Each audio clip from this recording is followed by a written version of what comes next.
Mateus capítulo de número 3, a partir do verso de número 1. Naqueles dias apareceu João Batista pregando no deserto da Judéia e dizendo: arrependei-vos, porque o reino do céu chegou. Porque é dele que o profeta Isaías disse: voz do que clama no deserto, preparai o caminho do Senhor, endireitai as suas veredas. João usava roupas feitas de pelos de camelo e um cinto de couro, alimentava-se de gafanhotos e mel silvestre. Habitantes de Jerusalém, de toda a Judéia e de toda a região do Jordão iam até ele. Interessante como João Batista se vestia e se alimentava, não? Eu não vou pregar sobre isso, mas Deus falou comigo que a gente pode ter uma vida muito simples e que a beleza nossa está em Deus na nossa vida. E eram batizados por ele no Rio Jordão, confessando seus pecados. Mas quando ele percebeu que muitos fariseus e saduceus iam ao lugar em que ele batizava, disse-lhes: raça de víboras, quem vos ensinou a fugir da ira futura, produzir fruto próprio de arrependimento? Pai bendito, nós dependemos da direção, do poder, da unção do Teu Espírito, para falarmos no Teu nome e ouvirmos a Tua voz. Por isso clamamos a Tua graça, a Tua misericórdia para esse momento, que o Senhor se digne de falar ao nosso coração. Para a Tua glória mesmo, em nome de Jesus. Amém. Teve uma vez que eu estava conversando com uma pessoa e eu, a princípio, a elogiei, porque ela estava vindo à igreja frequentemente, inclusive nos cultos de meio de semana. Ela era uma dizimista fiel, não falhava na entrega dos seus dízimos. E estava até ventilando uma hipótese de participar de algum ministério. E quando eu falei: irmã, estou muito feliz porque você está firme e tal, ela me respondeu assim: eu me admiro, pastor, de você falar isto, devido à vida que eu estou levando. E aí foi me contando algumas coisas que ela andava fazendo fora das 4 paredes do templo. E aí eu pensei assim comigo: meu Deus, então é possível uma pessoa vir à igreja, se despojar dos seus bens, entregar o seu dízimo, até mesmo participar de ministérios e não ter um coração arrependido. E foi justamente essa a percepção do João Batista quando ele realizava os seus batismos de arrependimento. Quem ia ali se batizar, confessava os seus pecados e preparava o seu coração para a vinda do Messias, Jesus. Foi essa a percepção que o João Batista teve quando ele viu que saduceus e fariseus vinham também ao seu batismo. E você sabe que os fariseus e os saduceus, eles eram a elite religiosa de Israel. Eram pessoas consideradas zelosas, extremamente zelosas no cumprimento da lei de Moisés. Jesus chegou a dizer uma vez que eles eram tão zelosos em relação à lei que eles davam inclusive o dízimo do coentro e do cominho. Ou seja, eles pegavam os temperinhos deles. Quanto de tempero tem aqui? Vamos separar o dízimo até do tempero. E aí o João Batista olha para eles, sujeitos extremamente religiosos, extremamente zelosos, e diz assim, versículo de número 7, raça de víboras, quem vos ensinou a fugir da ira futura, a produzir fruto próprio de arrependimento? Ou seja, ele, com uma percepção de Deus, viu que aquilo só era fachada. Que havia zelo religioso, mas não havia verdadeira conversão. Porque Deus não se impressiona com religião nenhuma. Aliás, Deus não gosta de religião.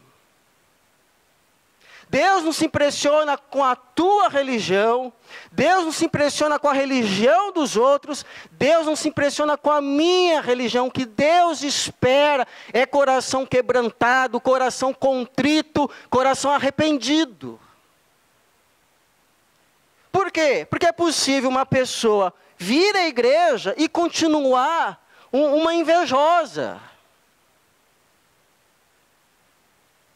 É possível uma pessoa entregar o dízimo até do tempero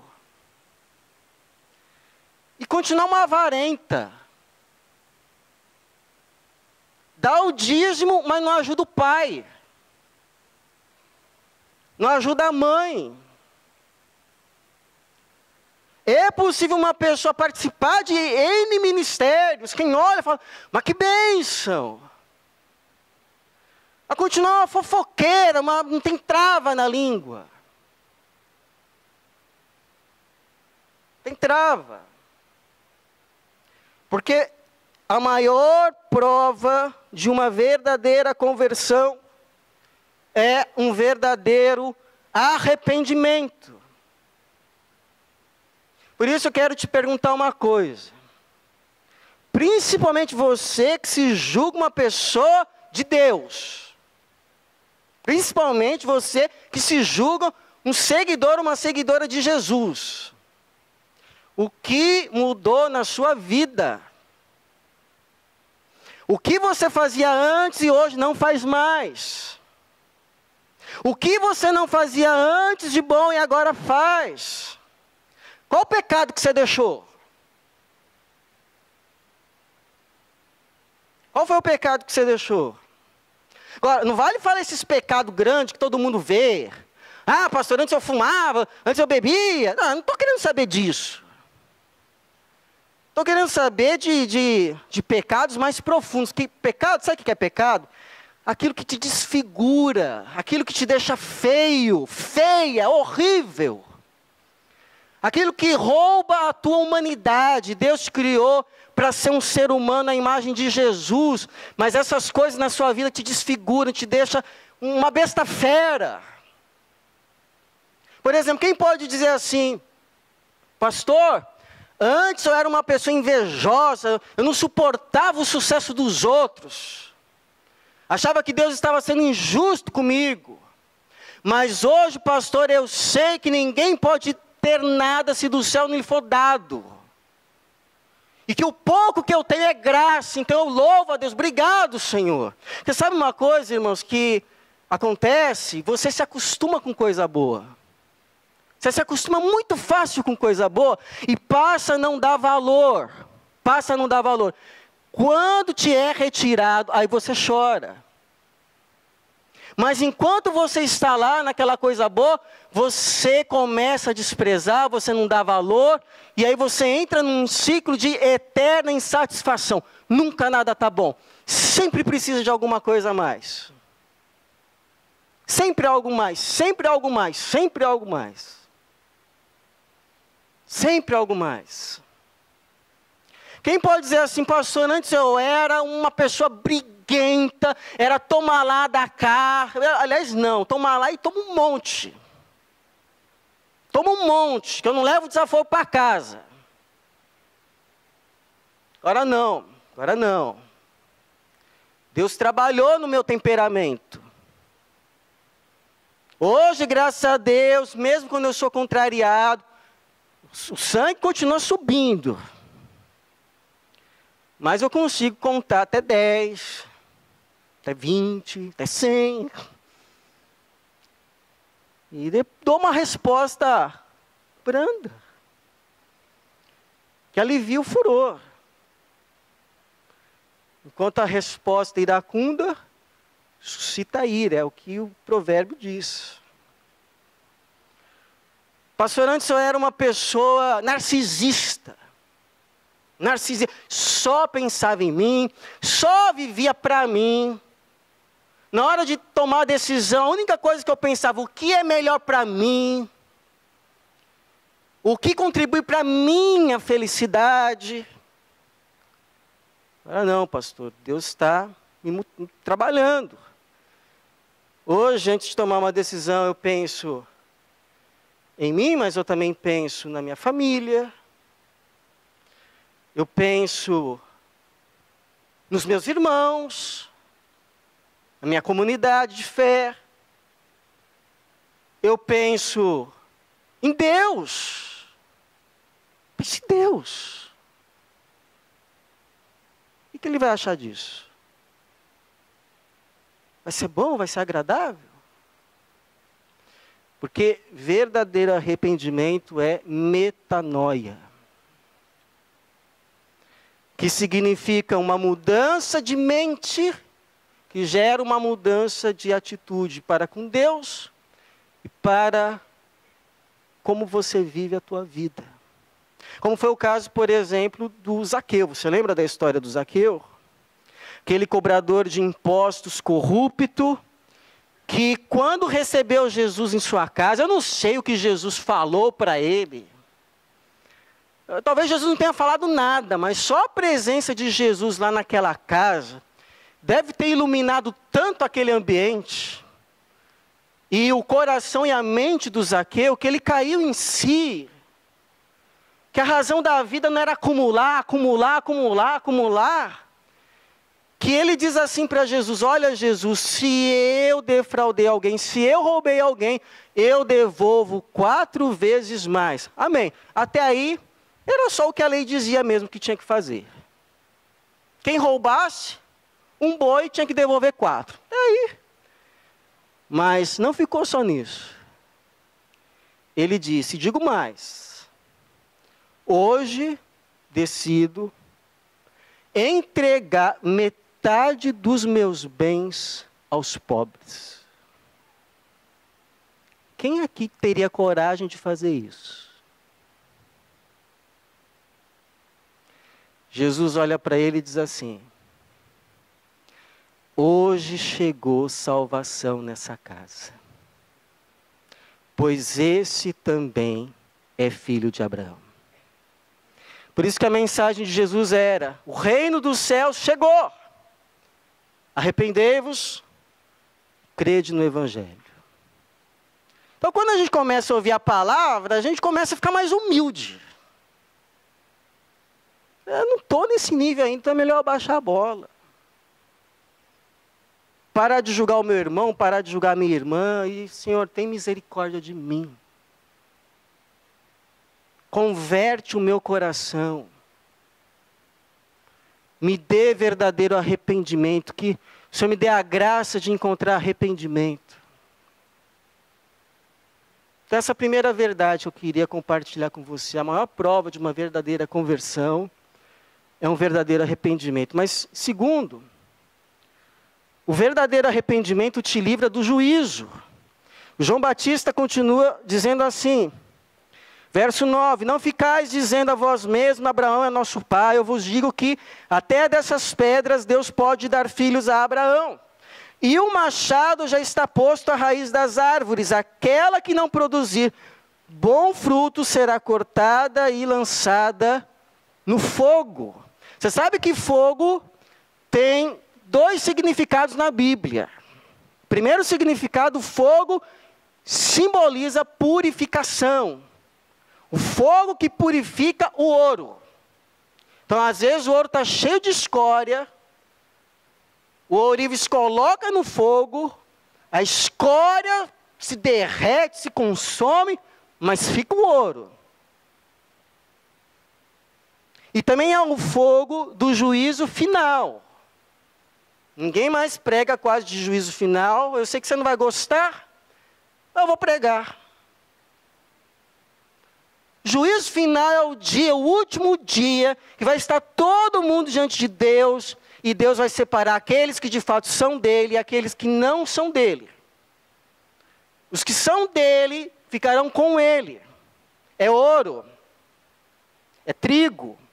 Os que não são dele, pode ter sido pastor, pode ter sido missionário, pode ter sido diácono, seja o que for, vai para longe dele.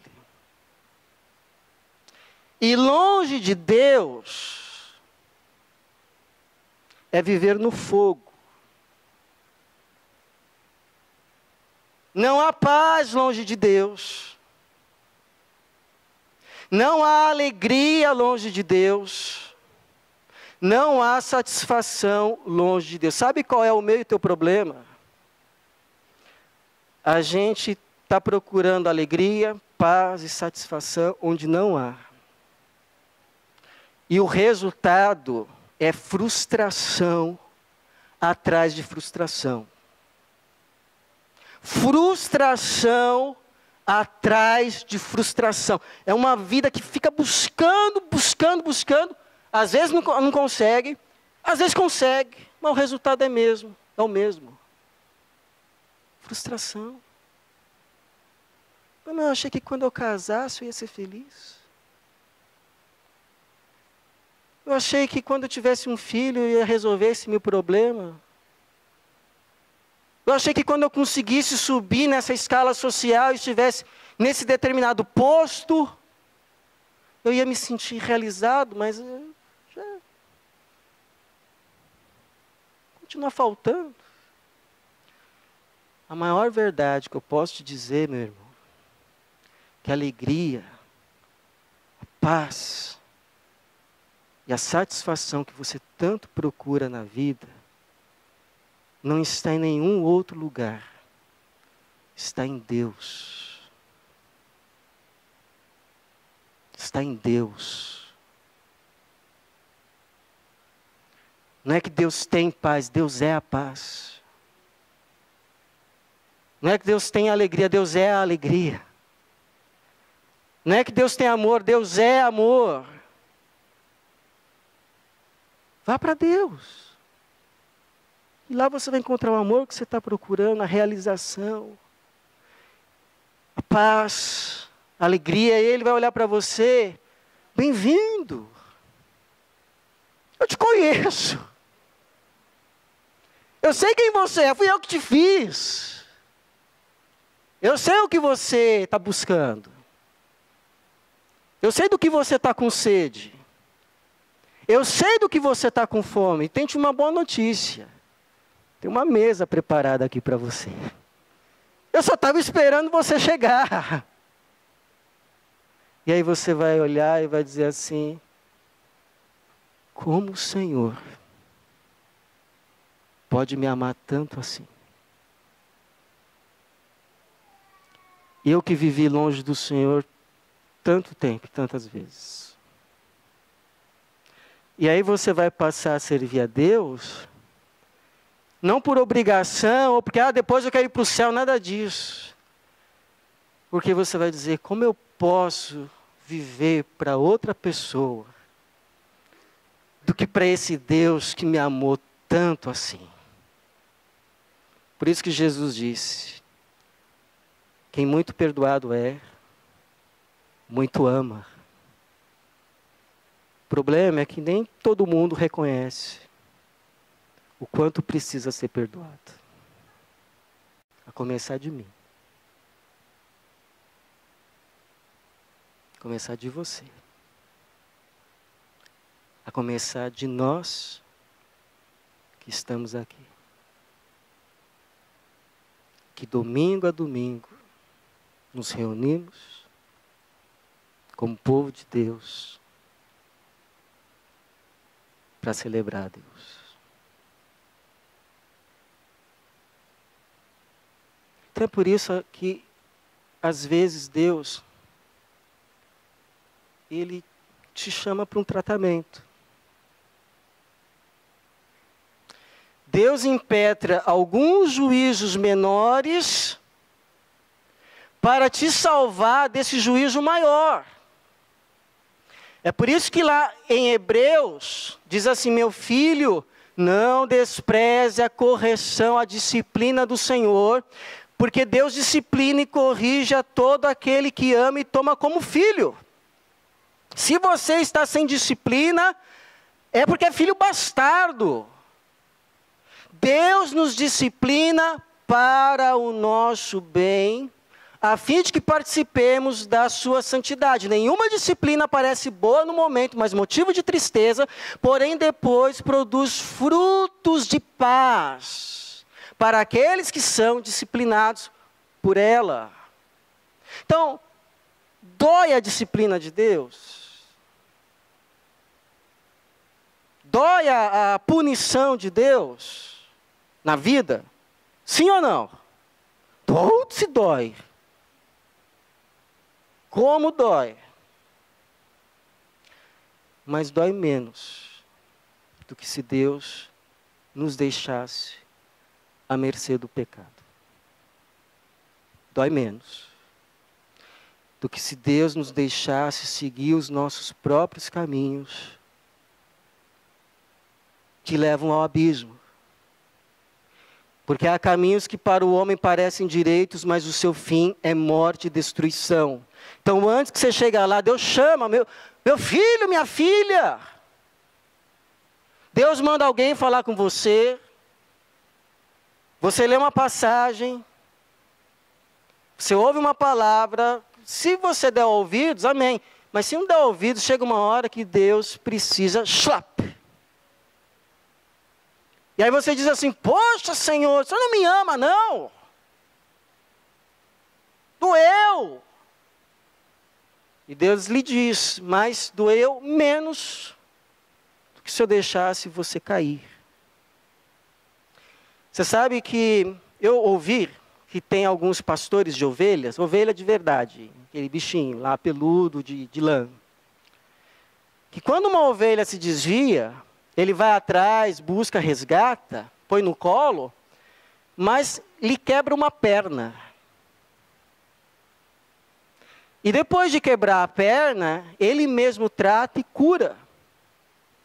E depois que essa ovelha está curada, ela nunca mais se desvia do pastor.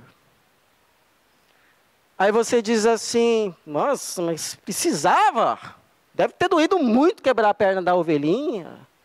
Com certeza, uma dor imensa. Mas você concorda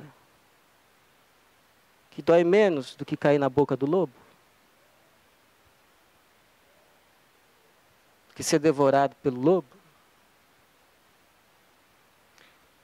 Por isso eu te pergunto uma coisa.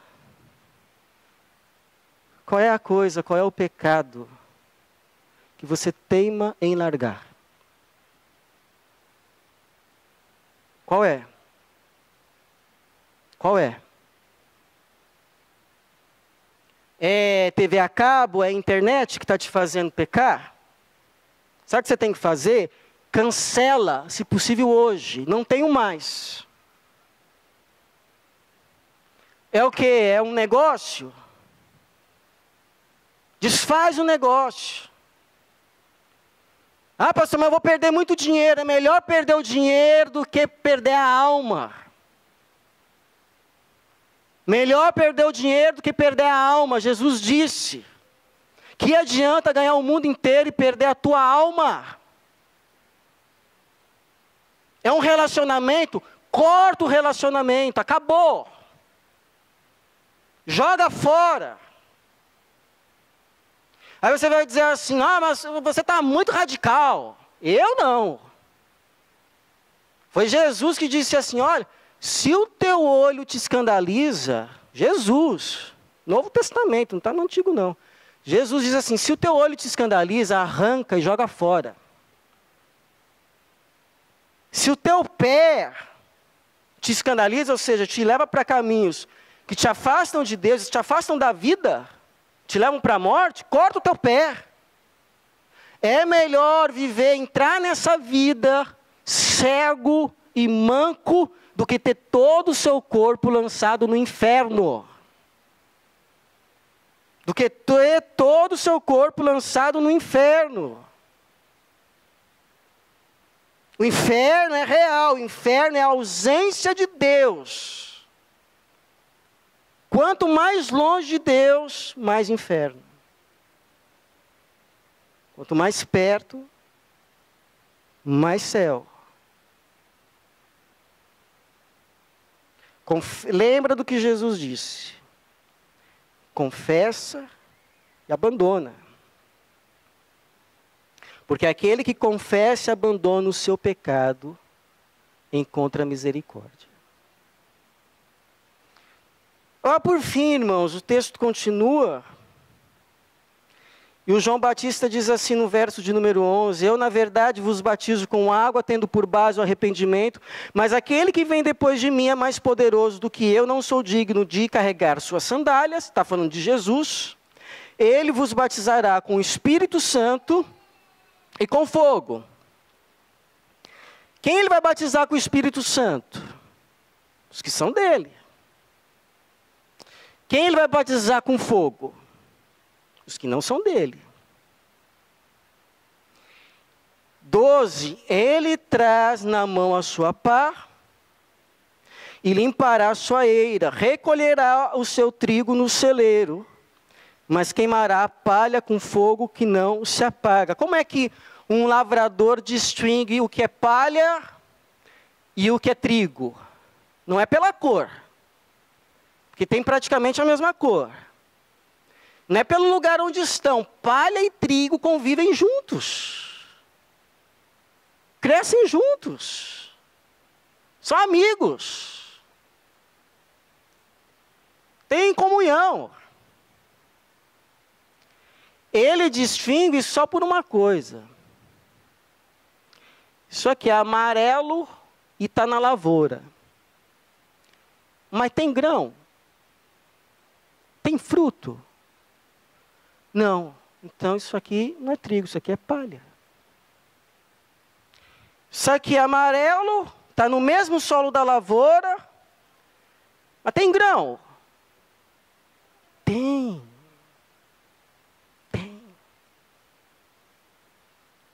Isso daqui é trigo. Tem fruto. A mesma coisa é Jesus. Como Jesus distingue alguém que é trigo e alguém que é palha? Alguém que é dele e alguém que não é dele. Não é por pedigree. Não, esse fulano aqui, o avô foi pastor e a mãe é uma serva de Deus de oração. O sujeito...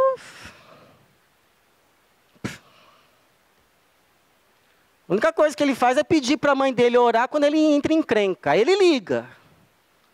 Aí ele lembra da mãe. Mãe, ora aí por mim. Ô, meu filho. Não é por status religioso, não. Isso aqui é um ministro. É um líder de não sei o quê. Isso aqui é um missionário. Não, deixa. Isso é para Deus. Não é também por nome de denominação. Não, esse daqui, olha, ele passou a vida na igreja batista. Igreja boa. Tem lá suas falhas na igreja. Foi discipulado pelo pastor Anthony.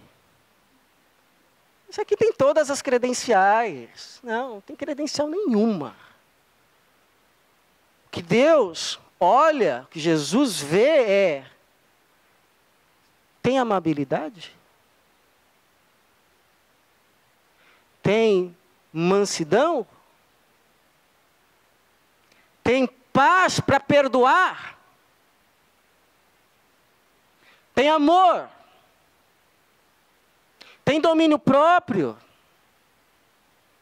Ou seja, tem o fruto do Espírito, que mostra que foi religado a Jesus e por isso recebeu o seu Espírito.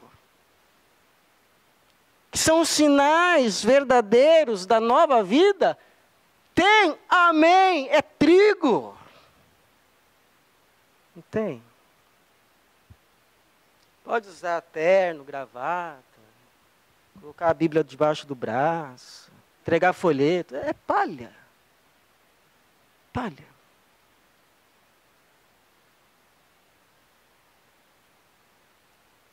Que mostra quem é quem, sabe o que é? Uma nova vida. Nova vida. Transformação. Está cada dia mais transformado ao caráter de Jesus Cristo. Gente que se arrepende. Não é a gente perfeita. Não é a gente que se arrepende. Gente que reconhece, errei. Não é a gente que vive dando desculpa. Eu errei, mas porque o fulano me provocou. É porque ele provocou que você tem que fazer isso? Quem é trigo é você, não é ele. Se você faz a mesma coisa que ele, você mostra que você é como ele, palha. Você sabe que teve um sujeito de nome Castilho, ex-bandido, que havia assassinado 2 pessoas. Ele se sentia a pior pessoa do mundo. Ele achava que não havia nenhum tipo de salvação para ele. Mas um dia ele vai à casa de um amigo e um amigo lê a Bíblia para ele, porque esse amigo tinha se convertido. Ele de má vontade ouve no começo, mas depois, olha o que ele testemunha, olha que coisa bonita. Quando fui aquele dia à casa de meu amigo Gouveia, eu era como alguém perdido na mata, em noite de tempestade, sem esperança de achar o caminho. Quando ele me leu a Bíblia, foi como se um raio de luz brilhasse, e comecei a imaginar que houvesse salvação até para mim. E houve mesmo, porque o que se seguiu depois foram mudanças em coisas grandes e também em coisas pequenas. Diz que na frente da casa dele tinha um matagal. Porque ele não queria que ninguém se aproximasse dele. Estava vivendo como um bicho. Mas ele mesmo capinou o matagal para que os missionários pudessem vir à sua casa e lhe dessem estudos bíblicos. E depois, aquela casa virou uma casa de culto e uma casa de oração. Posso te falar uma última coisa? Você pode prestar atenção na última coisa aqui? Posso te falar a última coisa? Deixa eu te falar uma última coisa muito séria para a gente terminar. Com muito amor, mas muito amor mesmo. Se você tem um pecado e você não larga, é porque você não está arrependido. Essa é a verdade. Por isso, peça arrependimento a Deus. Peça arrependimento a Deus. Porque a Bíblia diz que arrependimento não é mecânico, não é fabricado, mas é uma dádiva de Deus. Como o apóstolo Paulo diz, é a bondade de Deus que te leva ao arrependimento. Que assim seja. Que Deus, na sua misericórdia e compaixão, te dê lugar de arrependimento. Que Ele nos ajude, nos abençoe. Em nome de Jesus. Amém.